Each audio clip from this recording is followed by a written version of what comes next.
Творческий юбилей. Детский ансамбль «Хурутун» отметил свое десятилетие. Он выпустил уже не одно поколение талантливых танцоров, впоследствии связавших свою жизнь с искусством. Завоевав сердца зрителей в короткие сроки, ребята не перестают удивлять публику своим мастерством.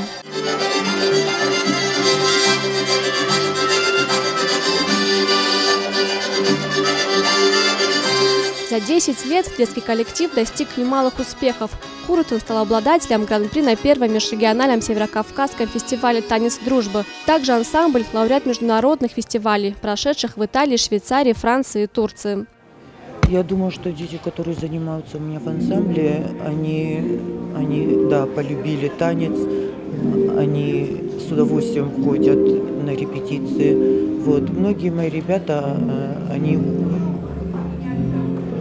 танцуют в ансамбле «Лан» в государственном. Вот. В Москве учатся в Институте культуры, кто-то уже закончил. Хурутун для своих воспитанников стал хорошим трамплином в творческую жизнь. На юбилейном вечере собрались выпускники ансамбля за 10 прошедших лет. Среди них и Артур, танцовщик первого состава. Я пришел в ансамбль в 11 лет. Мне очень понравилась вообще атмосфера этого ансамбля, педагоги, как здесь проходят репетиции. После,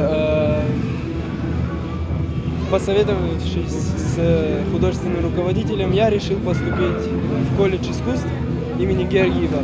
И сейчас учусь на 3-м курсе, чему я очень благодарен педагогу.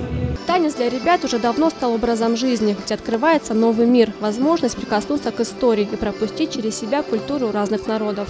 Тома Валева, Марина Аркаева, Михаил Безуглов, Осетия ТВ.